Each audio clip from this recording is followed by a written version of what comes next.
Hello viewers, welcome to CEC lectures. Myself Dr. Preeti Tripani. I am from Department of Computer Science, Aribhat College, University of Delhi.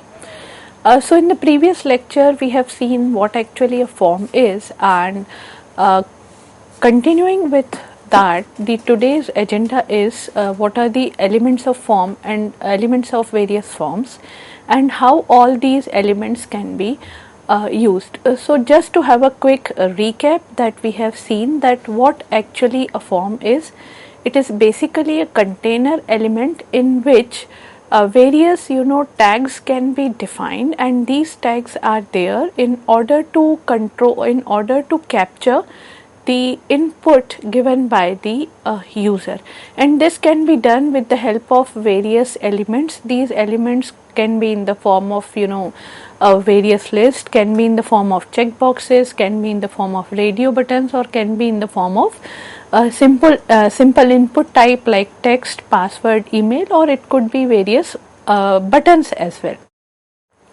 And the usage of form is basically to kind of collect the data from the user. Now here in this lecture we will be looking into some individual elements of the HTML form.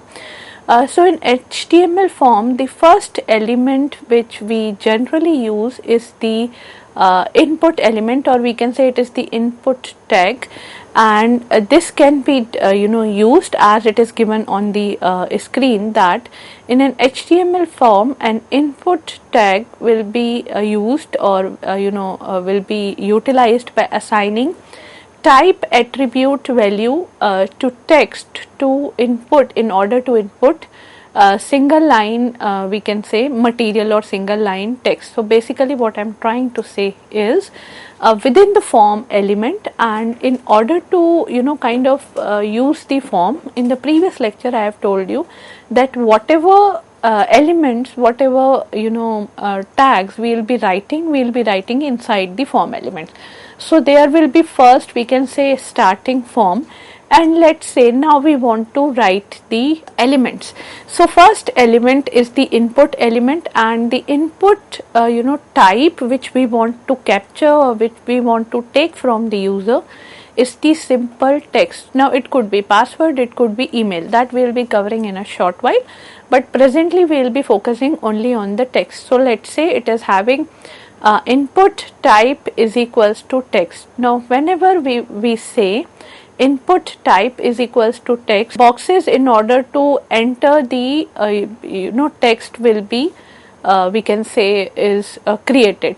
Now let us see a complete code here for creation of two particular text boxes we can say, or text input tags, and these are created for first name and last name. So we have written form because all the elements will go inside the form.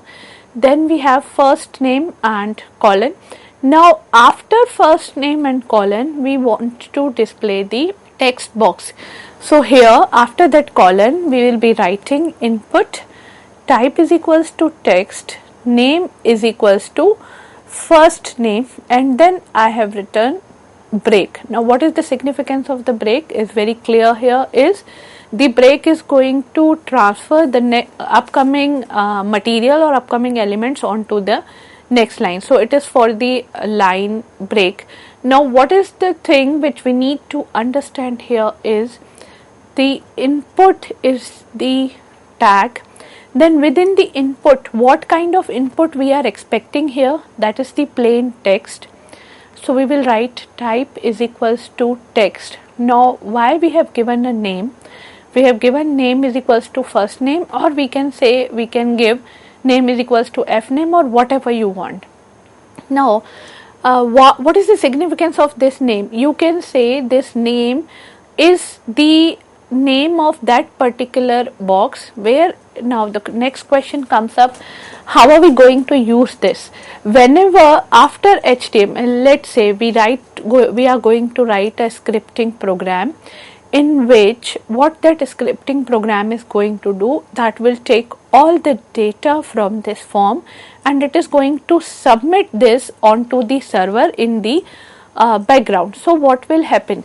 We will be, if we want to check or if we want to refer to this value, we will say first name dot value or f name dot value. Whatever the name which is being given to the control dot value, that name dot value is going to give the value of the input which is given into that.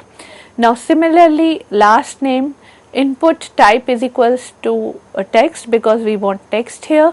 Then we have name is equals to last name and again a break before closing the form. So if we want to capture the whatever user whatever last name user has given, so we will be taking that as last name dot value or L name dot value or whatever the name has been given. So again, in order to understand, input is the basic tag, then we have type of that particular we can say material or value or input which we want. So type here is equals to text, and we have named the control in order to, we can say, refer it in our further upcoming scripting or the programming thing. And then we have closed this form, and the output which will be there is in front of you at the screen. So first name, and there is a box in which you can always enter the name.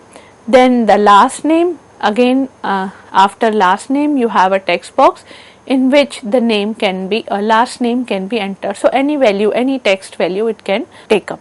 Now coming to, now there are kind of some password fields. So basically this is a very common scenario when you want your user to input the password, but with the password there is a condition that password should not be displayed onto the screen, that should not be seen on the screen. Instead various asterisks or dots can be seen.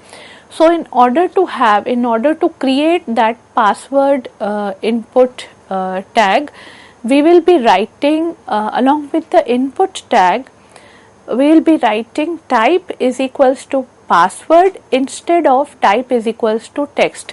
In the previous example, when we were taking last name and first name, these are the elements which will be we can say entered in the form of a plain text, and that text will be visible on the screen as well. But with the passwords we don't want any such thing to happen. So we will be changing the value of the type attribute to password in order to get the input password, and example is input type is equals to password. And before that, if you want to write put a label that enter your password, that enter your password will be shown there. And if the type of the input is password, whenever you are going to enter, it will show the text in the form of the dots. This will not be shown as a plain text. So that will solve the purpose. So basically the difference between type text and the type password is that the type text will be visible, but the type password that will not be visible. Now apart from input type is equals to text or input type is equals to password, which we have seen just now, we can have input type is equals to email. Now what that is going to do? If we write type is equals to email, this is going to validity of the text entered for being that of as a correct email address. So basically whatever input you are going to you are going to enter here in this control or in this text box, two things will be checked. That first is it must use @ because without @ there will not be any email, and another thing which will be checked is the presence of .com or .org or .ac.in or something of that sort.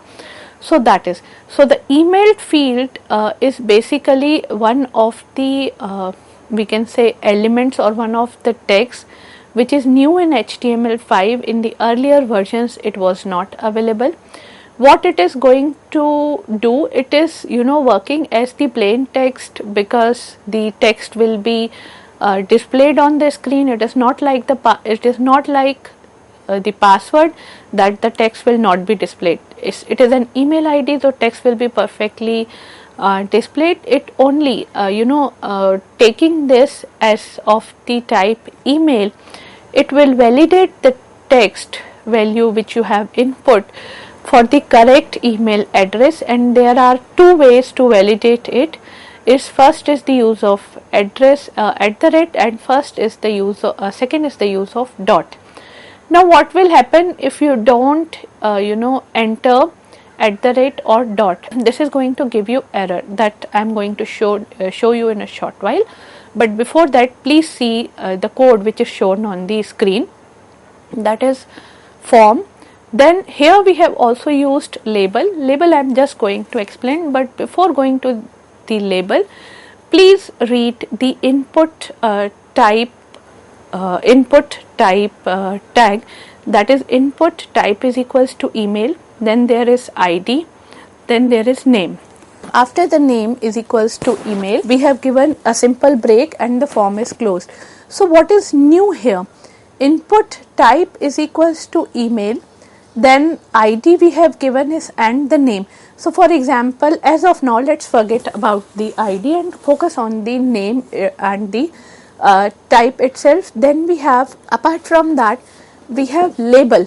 Label for is equals to email, and email is, then it is closing the label as well. So label for is equals to email, and within the container we have email, and the label is closed. So here we are going to utilize two new tags.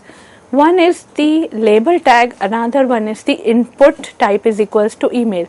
So input type is equals to email is just we have changed the input type is equals to text, and in order to display and label before that particular email box or email input box, we have used one label control. So what will be the output of this? Let's see on the screen. There is an email, return just email and the colon, and then you have a screen or a container element or a text box in order to input the email. Now for example, it is not going to enter any at the rate, or user is not entering any at the rate or not entering any dot. This is going to give you an error message as just given in the next screenshot available on the screen.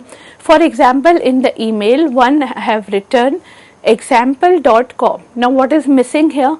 Missing here is at the rate, because without at the rate email will not be the valid. So as given on the screen, there will be a we can say error message which will say that please include an at the rate in this email address. Example.com is missing an at the rate. That means it is giving you a clear cut message that at the rate is missing. So that is the significance of type is equals to email. And we have just written the label thing before that, as you can see on the screen.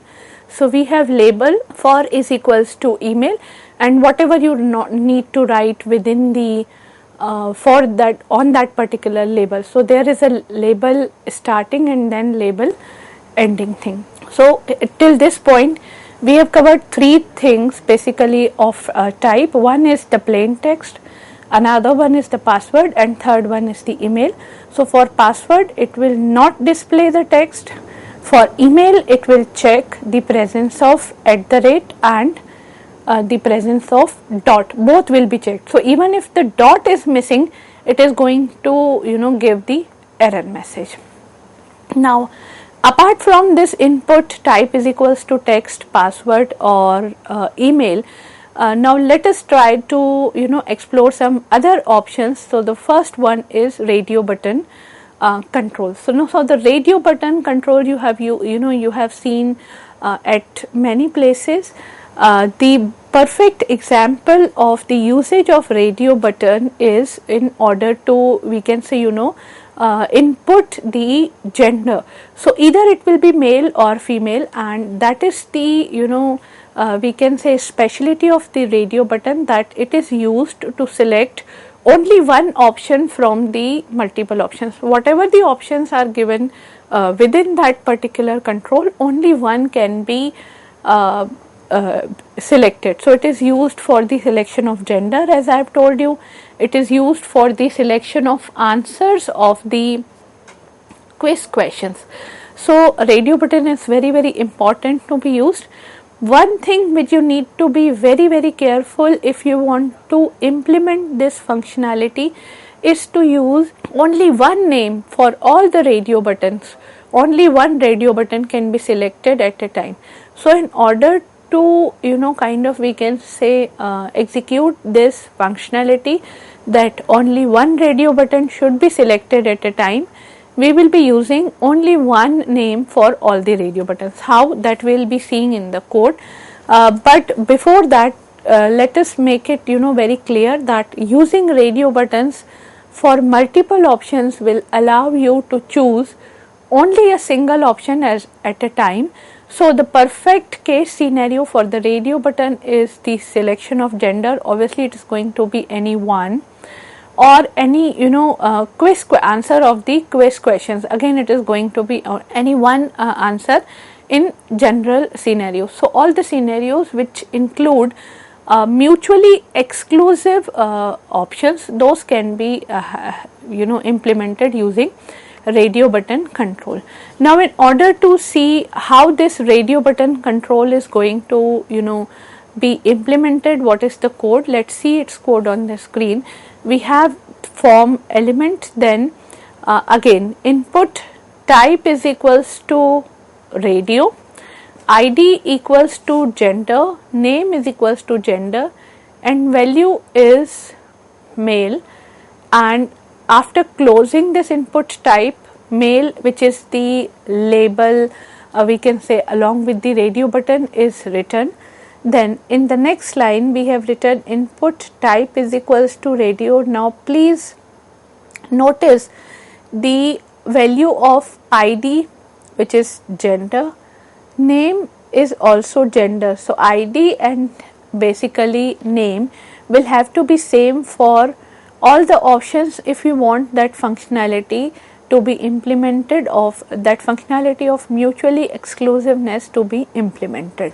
And we have seen here, but here the value is female, and after closing this input type we have written female. Now what is the significance of this ID, name and value? So again, whenever we are going to capture these values, we will be try to see that whether gender dot value equals to female, do this, or another scenario could be gender, which is the name of that particular we can say radio button, gender dot value equals to male, then only it will do something. So the male and female, which are used as labels, which are written outside the angle bracket, capital MALE and capital FEMALE female, these are just to be displayed. The actual values are taken as male and female, but in small letters. So here we will see gender, male and female, and there is a radio button control. So these circular button controls are known as radio button controls, and these radio button controls are mutually exclusive. You can only select either one of them. If you are going to select male, the selection of female will automatically be taken off from there. So that is the significance of radio button. So in this radio button we can have various options of mutually exclusiveness. Now coming to the next, which is the checkbox. checkbox is available, as you can see on the screen. It is generally a square box. Now what is the difference between checkbox and a radio button? In radio button you can only select one of the radio buttons given under a particular ID, but here in the form of a checkbox you can select multiple checkboxes. So if you want to say, right, what is the qualification, and 10th, 12th, graduation, then post graduation and PhD, so one can take all, others can take 10th, 12th and graduation. So the multiple selections is allowed. Or in case of hobby, you have cricket, football, music and many other. So one may have multiple hobbies, so the multiple selection is required. So at that scenario you are going to write the you are going to use the checkbox. Now what is the difference between checkbox and radio button in terms of coding is just one, that is of type. Here we are going to write input type is equals to checkbox. In the earlier wherever we were trying to use radio, we have written input type is equals to radio. Here we are going to write input type is equals to checkbox. Rest of the things are kind of as it is. Let's try to go through the code. We are going to write hobby, then input type is equals to checkbox instead of radio button, as I have told you. Then ID equals to cricket, name is equals to cricket and value is also equals to cricket, and the term cricket which is being kind of written is because of this label tag. Without label also you can just write cricket for the sake of simplicity, that is also fine. Then you have input type is equals to checkbox. Now ID is football, name is football, value is football and the label football as a display. Now please notice the difference in the earlier versions when we were using radio button, the ID and name were similar for all the options. Here ID and name will be different for each and every option. So here you can see the code. Then there is label which is going to display the term football over there, and the input type is equals to checkbox, or the input tag is responsible for creation of that checkbox. The label tag is responsible for writing the term football or for writing the term cricket or for writing the term hockey, as you can say. So input type is equals to checkbox. For the third one, ID is equals to hockey, again a different ID here. Name is equals to hockey and value is equals to hockey. Then we have label to display hockey. So here you can see this output and now here a facility of multiple selections is also allowed. In case of radio buttons we have seen that multiple selection is not allowed, but in case of checkboxes multiple selection is obviously allowed, and that is the difference between radio buttons and checkboxes. Now after that we have submit button control. So till this point we have covered type is equals to text, type is equals to password, type is equals to email, type is equals to radio and type is equals to checkbox. So then the next is input type is equals to a submit. It is used to create a clickable button or we can say it is used to add a submit button on the web page. When a user clicks on the submit button, the form gets submitted to the server. Now what do you mean by form gets submitted to the server? Whatever information you have written inside the various input controls, that information will be taken into a form of a bundle and that is going to be submitted onto the server side. Now please see the value, please see the tag for input type is equals to submit. Whenever we are going to write input type is equals to submit, that means that we are specifying that it is a submit button, and whenever you are going to click the submit button, you can see the functionality. All things will be, all the information which you have inputted will be submitted to the server, but provided you need to have a script or a program to catch all that particular information, because through HTML we are controlling front end only. We are not controlling what is happening at the backend. That can be controlled with the help of scripting or various other languages. And the value attribute in case of submit could be anything which we want to write on that particular button, and we are omitting the name attribute. So type is equals to submit. If we write value is equals to click me, then it will display click me onto the button. But in this example we have taken type is equals to submit and value is also submit. So in order to use this in the form of complete web page, we will be writing one, we will be taking two text boxes and two labels, and the last line is giving input type is equals to submit, value is equals to submit. Now let us see what is the output. So output will be this. So enter name is a label, we have already seen. Then there is a text box for entering the name, plain text box. Then there is a password text box for entering the password, and then there is a submit button. This you can control. So till this point we have seen various controls of input type, namely radio button, check boxes, mail, password, text, and submit. And here is a list of references which is being used for preparation of this lecture. Hope you have enjoyed it. Thank you.